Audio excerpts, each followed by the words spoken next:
नमश्चंडिकायै दुर्गा स्तुति चतुर्थ अध्याय। इंद्रादि देवताओं द्वारा देवी की स्तुति ध्यान।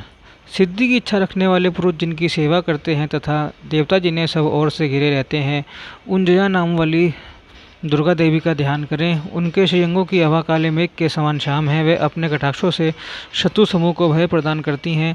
उनके मस्तक पर आबद्ध चंद्रमा की रेखा शोभा पाती है।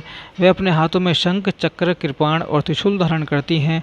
उनके 3 नेत्र हैं। वे सिंह के कंधे पर चढ़ी हुई हैं और अपने तेज से तीनों लोकों को परिपूर्ण कर रही हैं। ऋषि कहते हैं, अत्यंत पराक्रमी दुरात्मा महिषासुर तथा उसकी दैत्य सेना के देवी के हाथों से मारे जाने पर इंद्र आदि देवता प्रणाम के लिए गर्दन तथा कंधे झुकाकर उन भगवती दुर्गा का उत्तम वचनों द्वारा स्तवन करने लगे। उस समय उनके सुंदर अंकों में अत्यंत हर्ष के कारण रोमांच हो आया था। देवता बोले, संपूर्ण देवताओं की शक्ति का समुदाय ही जिनका स्वरूप है तथा जिन देवी ने अपने शरीर से शक्ति से संपूर्ण जगत को व्याप्त कर रखा है, समस्त देवताओं और महर्षियों की पूजनीय उन जगदम्बा को हम भक्तिपूर्वक नमस्कार करते हैं। वे हम लोगों का कल्याण करें। जिनके अनुपम प्रभाव और बल का वर्णन करने में भगवान शेषनाग, ब्रह्मा जी तथा महादेव जी भी समर्थ नहीं हैं, वे भगवती चंडी का संपूर्ण जगत का पालन एवं अशुभ भय का नाश करने का विचार करें। जो पुण्यात्माओं के घरों में स्वयं ही लक्ष्मी रूप से, पापियों के यहाँ दरिद्रता रूप से, शुद्ध अंतःकरण वाले पुरुषों के हृदय में बुद्धि रूप से, सत्पुरुषों में श्रद्धा रूप से तथा कुलीन मनुष्यों में लज्जा रूप से निवास करती हैं, उन आप भगवती दुर्गा को हम नमस्कार करते हैं।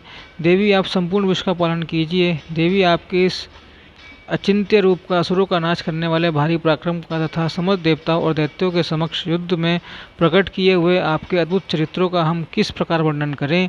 आप संपूर्ण जगत की उत्पत्ति में कारण हैं। आप में सत्वगुण, रजोगुण और तमोगुण ये तीनों गुण मौजूद हैं, तो भी दोषों के साथ आपका संसर्ग नहीं जान पड़ता। भगवान विष्णु और महादेव जी आदि देवता भी आपका पार नहीं पाते। आप ही सबका आश्रय हैं। यह समस्त जगत आपका अंशभूत है, क्योंकि आप सबकी अधिभूत अव्याकृता पराप्रकृति हैं। देवी, संपूर्ण यज्ञों में जिसके उच्चारण से सब देवता तृप्ति लाभ करते हैं, वह स्वाहा आप ही हैं। इसके अतिरिक्त आप पितरों की भी तृप्ति का कारण हैं, अतएव सब लोग आपको स्वधा भी कहते हैं। देवी, जो मोक्ष की प्राप्ति का साधन है, अचिंत्य महाव्रत रूप स्वरूपा है, समस्त दोषों से रहित जितेंद्रिय तत्व को ही सार वस्तु मानने वाले तथा मोक्ष की विलासा रखने वाले मुनिजन जिसका अभ्यास करते हैं, वह भगवती पराविद्या आप ही हैं। आप शब्द स्वरूपा है, अत्यंत निर्मल ऋग्वेद, यजुर्वेद तथा उद्गीत के मनोहर पदों के पाठ से युक्त सामवेद का भी आधार आप ही हैं। आप देवी त्रयी, तीनों वेद और भगवती 6 ऐश्वर्यों से युक्त हैं। इस विश्व की उत्पत्ति एवं पालन के लिए आप ही वार्ता, खेती एवं आजीविका के रूप में प्रकट हुई हैं। आप संपूर्ण जगत की घोर पीड़ा का नाश करने वाली हैं। देवी, जिससे समस्त शास्त्रों के सार का ज्ञान होता है, वे मेधा शक्ति आप ही हैं। दुर्गम भव सागर से पार उतारने वाली नौकारूप दुर्गा देवी भी आप ही हैं। आप ही कहीं भी आसक्ति नहीं है। कैटभ के शत्रु भगवान विष्णु के वक्षस्थल में एकमात्र निवास करने वाली भगवती लक्ष्मी तथा भगवान चंद्रशेखर द्वारा सम्मानित गौरी देवी भी आप ही हैं। आपका मुख मंद मुस्कान से सुशोभित, निर्मल पूर्ण चंद्रमा के बिंब का अनुकरण करने वाला और उत्तम सुवर्ण की मनोहर कांति से कमनीय है, तो भी उसे देखकर महिषासुर को क्रोध हुआ और सहसा उसने उन पर प्रहार कर दिया। यह बड़े आश्चर्य की बात है। देवी, वही मुख जब क्रोध से युक्त होने पर उदय काल के चंद्रमा की भांति लाल और तनी हुई भुहों के कारण विकराल हो उठा, तब उसे देखकर जो महिषासुर के प्राण तुरंत नहीं निकल गए, यह उसमें भी बढ़कर आश्चर्य की बात है, क्योंकि क्रोध में भरे हुए यमराज को देखकर भला कौन जीवित रह सकता है। देवी, आप प्रसन्न हो। परमात्मा स्वरूप आपके प्रसन्न होने पर जगत का अभ्युदय होता है और क्रोध में भर जाने पर आप तत्काल ही कितने ही कुलों का सर्वनाश कर डालती हैं। यह बात अभी अनुभव में आई है, क्योंकि महिषासुर की यह विशाल सेना क्षण भर में आपके कोप से नष्ट हो गई है। सदा अभ्युदय प्रदान करने वाली आप जिन पर प्रसन्न रहती हैं, वही देश में सम्मानित हैं। उन्हीं को धन और यश की प्राप्ति होती है। उन्हीं का धर्म कभी शिथिल नहीं होता तथा वे ही अपने इष्ट, हष्ट, पुष्ट, स्त्री, पुत्र और भृत्यों के साथ धन्य माने जाते हैं। देवी, आपकी ही कृपा से पुण्यात्मा पुरुष प्रतिदिन अत्यंत श्रद्धापूर्वक सदा सब प्रकार के धर्मानुकूल कर्म करता है और उसके प्रभाव से स्वर्गलोक में जाता है। इसलिए आप तीनों लोकों में निश्चय ही मनोवांछित फल देने वाली हैं। माँ दुर्गे, आप स्मरण करने पर सब प्राणियों का भय हर लेती हैं और स्वस्थ पुरुषों द्वारा चिंतन करने पर उन्हें परम कल्याण की वृद्धि प्रदान करती हैं। दुख दरिद्रता और भय हरने वाली देवी, आपके सिवा दूसरी कौन है जिसका चित्त सब उपकार करने के लिए सदा ही दयाद्र रहता हो।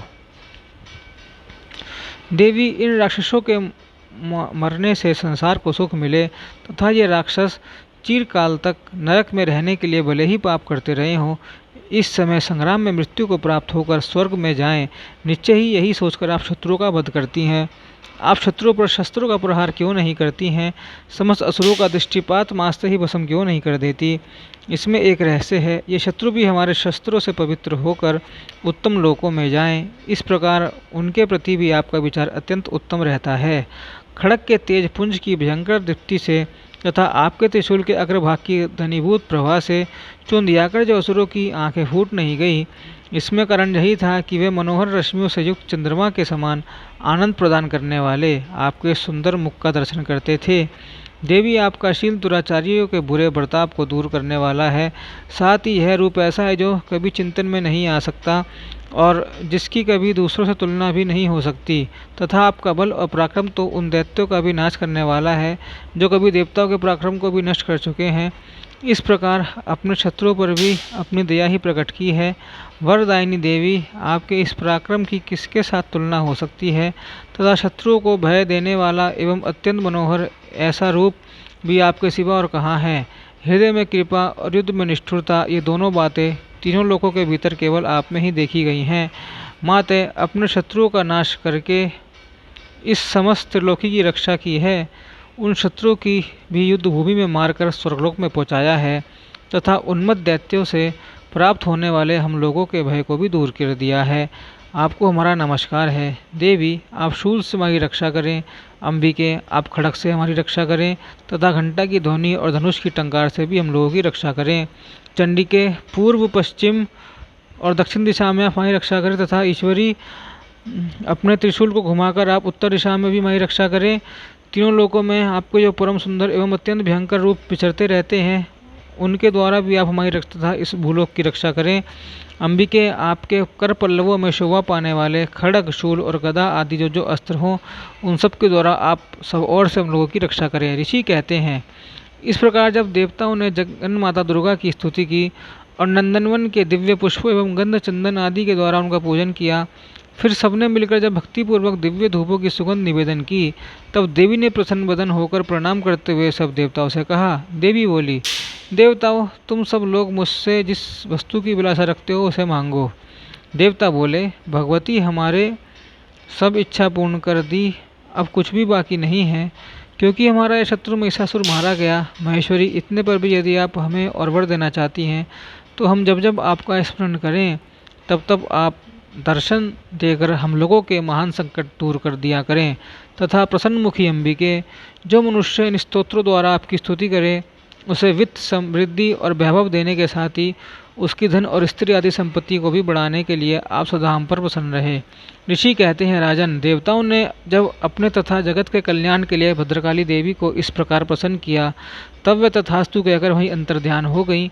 भूपाल, इस प्रकार पूर्व काल में तीनों लोकों का हित चाहने वाली देवी जिस प्रकार देवताओं के शरीर से प्रकट हुई थी, वह सब कथा मैंने कह सुनाई। अब पुनः देवताओं का उपकार करने वाली वे देवी दुष्ट दैत्यों तथा शुंभ निशुंभ का वध करने एवं सब लोगों की रक्षा करने के लिए गौरी देवी के शरीर से जिस प्रकार प्रकट हुई थी, वह सब प्रसंग मेरे मुँह से सुनो, मैं उसका तुमसे यथावत वर्णन करता हूँ।